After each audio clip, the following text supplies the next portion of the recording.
그림 보시면 저는 섬뜩하기까지 하던데, 여기 보시면 이렇게 정부에서 펌프를 넣어가지고 여기 M2라고 적혀 있는 게 이게 통화량이거든요. 돈입니다. 돈을 막 찍어내니까 여기 조그맣게 사람들이 이렇게 그릇 들고 서 있는 모습입니다. 해석에 따라서 무섭기도 하고 엽기적인 그림이기도 한데, 지금 이런 현상이 계속 나오고 있죠. 보시면 지금 제가 영상을 찍는 시점에 비트코인이 일단 신고가를 돌파했고요. 달러 기준으로, 원화 기준으로는 이미 한참 전에 돌파를 했고, 비트코인도 결국은 지난 사이클의 고점을 돌파했고, 금도 결국은 신고가를 돌파했습니다. 3년 4년 동안의 박스권을 강하게 뚫고 올라가 버리는 모습이에요. 그래서 결국은 뭔 자산이 좋다를 떠나서 지금 거의 유동성 폭발하는 그런 모습입니다. 저는 항상 화폐 가치가 녹아내린다고 표현을 하는데, 그러니까 지금 제가 그냥 현금으로 들고 있는 제 돈의 가치가 그냥 녹아내린다고 저는 생각이 들거든요. 이런 거 올라가는 거 보면은. 참고로 지금 유동성이 얼마나 강하게 몰려 들어오냐면은, 금 ETF의 규모가 960억 달러인데 이 비트코인 ETF에 지금 몰려온 돈이 540억 달러를 넘어섰거든요. 그러니까 절반이 넘습니다. 지금 비트코인 ETF가 승인된 지가 8주밖에 안 됐는데, 지금 금 ETF가 생긴 지가 수십 년이 됐는데 그거를 그냥 8주 만에 거의 다 따라잡고 있는 거예요. 지금 절반을. 제가 봤을 때 이거 조금만 더 하면은 진짜 한두 달 안에 추월도 가능할 것 같습니다. 지금 그래서 금 투자하시던 분들도 다 빼가지고 막 비트코인 ETF 넣는다고도 하고, 미국에서도 그런 움직임도 나온다고 하고, 그 정도로 지금 유동성이 어마어마한 게 느껴지는데, 다 이제 뭐 예금 통장이나 어디 MMF 이런 데 있던 돈들일 거 아니에요. 쌓아놓고 있었던 돈들이 막 쏟아져 나오는 느낌인데, 오죽하면은 지금 미국에서 어떤 현상까지 나오냐면은 트럼프 밈 코인이라고 해서, 밈 코인이 이제 쉽게 말하면 장난성 투자입니다. 그러니까 테마주라고 보시면 돼요. 트럼프 테마 코인이 100배 상승하고, 막 푸틴 코인도 아니고 푸텐 코인, 젠슨 황이 아니고 엔비디아 CEO 젠슨 헝 코인, 트럼프도 아니고 트램프 코인, 막 이런 게 수십 배 지금 급등하면서 막 장난으로 노는데 여기 돈이 막 쏟아져 들어가는 겁니다. 보고 있으면은 도박장이 따로 없습니다. 그냥 디지털 카지노장. 그러니까 지금 미국의 뭐 젊은 분들부터 해서 지금 유동성 폭발하는 게 장난이 아닙니다. 지금 미국 기준금리 높다는 사실만 제외하면 그냥 코로나급 유동성 장이라고 제가 말해도 다 믿으실 정도로 지금 미친 듯이 돈이 막 폭발하고 있다, 이렇게 보여지는 상황입니다. 그래서 지금 뭐 여러 가지 이유가 있지만 사실 이제 돈 풀기 시그널에 움직인다고 저는 해석이 되거든요. 그래서 지금 연준 의장도 이번 주에 결국 계속 신호를 주고 있죠. 금리 인하를 하는 데까지 이제 멀지 않았다. 심지어 파월 의장이 청문회에 나와서 발언했는데 첫 문장이 이거였어요. 너무 늦게 금리 인하하는 거의 위험성을 잘 알고 있다. 이 말이 뭐냐면, 너무 늦게 하다가 괜히 경제 망가뜨리지 않겠다라는 걸 1번으로 알고 있다라는 얘기를 하는 거거든요. 그러면서 물가가 내려오는 그 시점이 너무 멀지 않았다라고 하는 것도 돌려 말했다고 표현을 하죠. 금리를 내린다는 거를 사실상. 그리고 이제 영향력이 있는 유럽연합의 수장, 중앙은행장도 기조 전환 논의를 시작했다. 이제 금리 동결해서 인하에 대한 논의를 시작했다라고 코멘트를 줬고, 원래 자산시장은 먼저 움직이잖아요. 이제 이 논의를 시작했다라는 코멘트만 듣고도 먼저 움직이기 시작하는 거죠.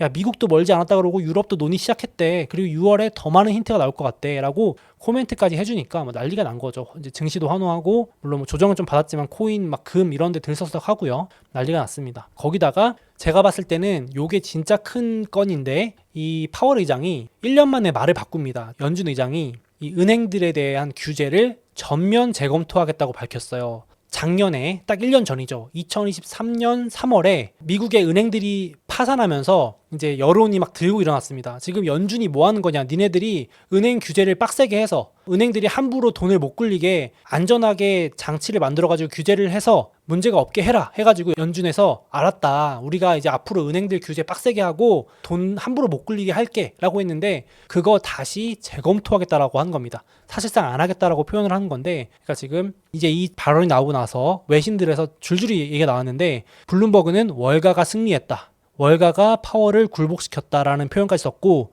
뉴욕타임즈는 파월의 유례없는 항복이다. 결국은 지금 월가가 돈 마음대로 굴릴 수 있게 다시 풀어준다는 셈입니다. 이게 보시면. 그래서 지금 이렇게 말을 했거든요.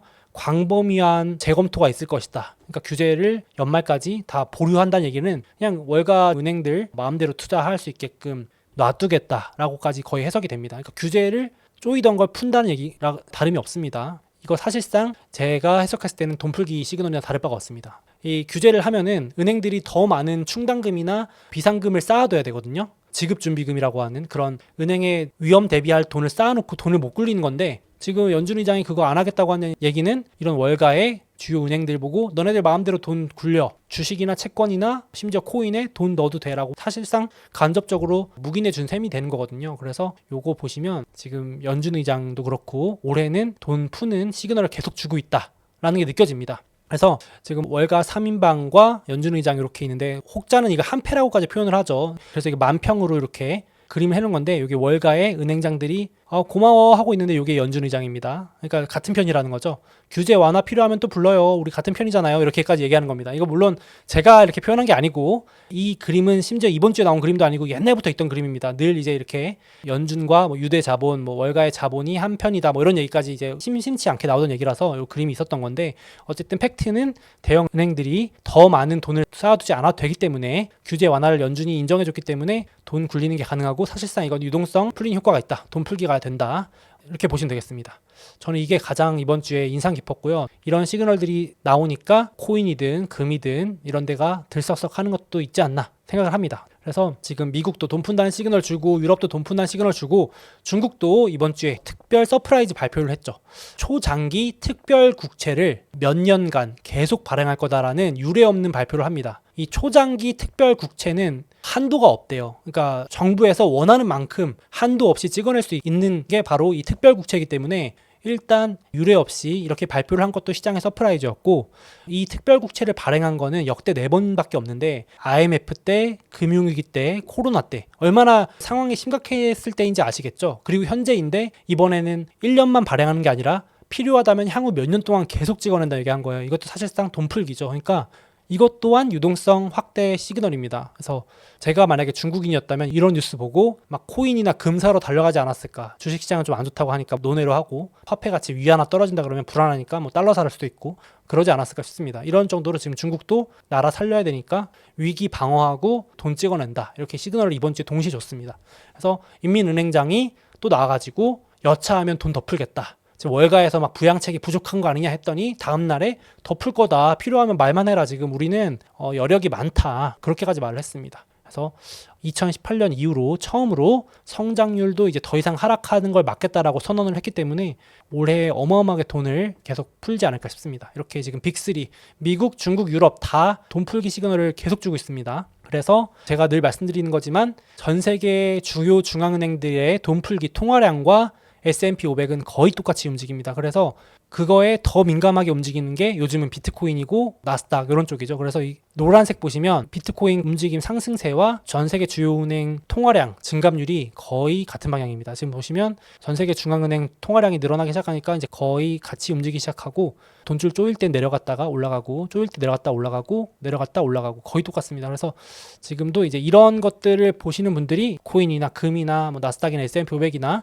이런 위험 자산 또는 유동성 자산을 마구마구 사시고 사야 된다고 주장을 하시는 것도 있는 거죠. 그래서 저도 이제 이런 측면에서 돈 풀리는 장세 측면에서 투자를 큰 그림을 보고 올해는 가야 되지 않나 조금 말씀을 드리고 저도 그렇게 자산 배분을 하고 있습니다.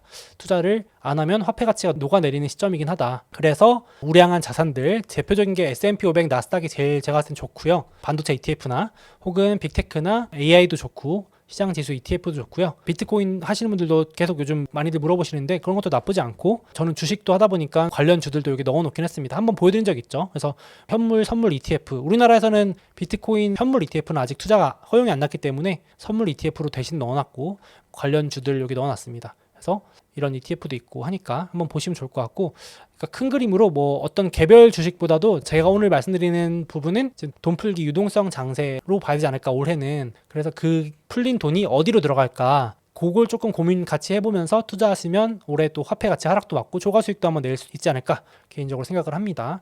그래서 저도 올해는 계속 이런 분위기고 뭐 조정을 받더라도 요 큰 그림을 가지고 가면 괜찮지 않을까 싶습니다. 막 돈 풀다가 갑자기 거두고 이러는 게 아닌 이상은 그렇게 보시면 될 것 같고 또 구독자분들 생각은 어떠신지도 또 댓글로 많이 달아주시면 좋겠습니다. 자, 다음으로 우리가 주식 투자를 하다 보면 마치 변덕쟁이처럼 증시 분위기가 수시로 바뀌어서 헷갈린다 라고 느낄 때가 있는데요. 예를 들어서 어떤 날에는 금리 인하 기대감이 낮아진다고 증시가 빠지고 또 어떤 날에는 금리 인하 기대감이 살아나서 오르고 또 어떤 날은 침체가 온다고 그 걱정 때문에 하락하고 또 어떤 날은 침체가 안 올 것 같아서 증시가 오른다고 합니다. 정말 이런 뉴스만 보면 헷갈리실 법한데요. 이런 수많은 긍정, 부정 뉴스에 흔들리지 않기 위해서는 나만의 명확한 판단 기준이 있어야 된다고 생각을 합니다. 있습니다. 그래서 제가 이번에 새롭게 출시한 소수몽키의 미국 주식 마스터 클래스 강의에서는 이런 투자 판단을 스스로 내릴 수 있는 구체적인 방법을 담았습니다. 예를 들어서 지금은 주식 투자하기 좋은 시점일까? 주식 비중을 늘려야 될까? 줄일 때일까? 혹은 이 주식 얼마에 사는 게 좋을까? 지금 가격에 사도 되는 걸까? 혹은